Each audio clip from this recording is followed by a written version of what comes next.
Welcome to எங்கள் வீட்டு சமையல். எல்லாரும் எப்படி இருக்கிறீர்கள்? எல்லாரும் நலமாக இருப்பீர்கள் என்று நினைக்கிறேன். இன்றைக்கு நான் உங்களுக்காக செய்து காட்ட போகிறது கச்சான் அல்வா தான் செய்து காட்ட போகிறேன். இதை செய்து காட்டுறதுக்கு முன்னாடி இந்த சேனலை இதுவரைக்கும் சப்ஸ்கிரைப் பண்ணாதவங்க பண்ணிக்கொள்ளுங்க. அப்போ தான் நான் போடுற ஒவ்வொரு புதிய வீடியோக்களும் உங்களை உடனுக்குடன் வந்து சேரும். நாங்கள் இப்போ இந்த கச்சான் அல்வா எப்படி ஈஸியாக செய்தெடுக்கலாம் என்றதை பார்ப்போம்.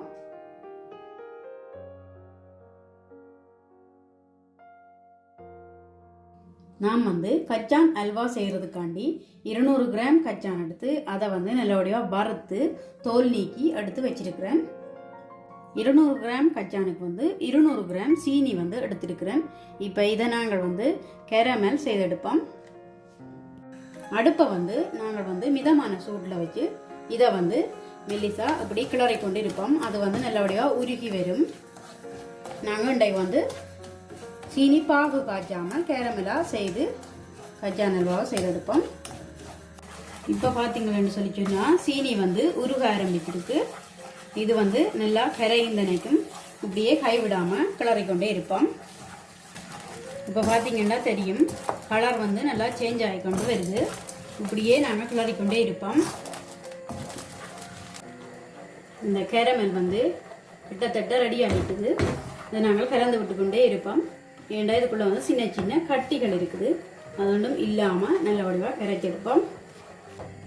இப்போ இதுக்குள்ளே நான் 1 டேபிள் ஸ்பூன் வெனிலா எசன்ஸ் சேர்க்கிறேன். அதோட 1 டேபிள் ஸ்பூன் பட்டரும் சேர்க்கிறேன். இதே மாதிரி தான் நல்ல வடிவாக கலந்து விடுவோம்.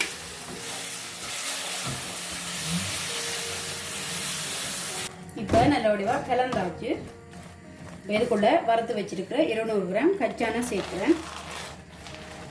இதை நல்லபடியாக கலந்து விடுவோம்.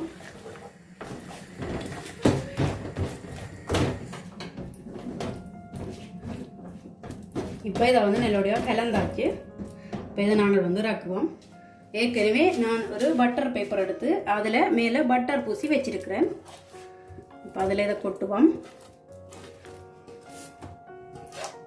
இப்போ மேலே ஒரு பட்டர் பேப்பர் போட்டுட்டு இதால் சமப்படுத்துவோம். இப்போ பூரிக்கட்டையால் நல்ல வடிவாக இப்படி உருட்டி சமப்படுத்தியாச்சு. இப்போ இதை நாங்கள் உடனே துண்டு போடணும், இல்லாட்டிக்கு இறுக்கிடும்.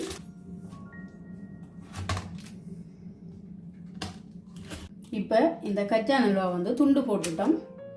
இப்போ இது சூடாக இருக்குது, அதனால் இது ஒரு நசீர தன்மையாக இருக்கும். அதனால நாங்கள் ஒரு 10 நிமிஷம் இதை அப்படியே விட்டுட்டு எடுப்போம்.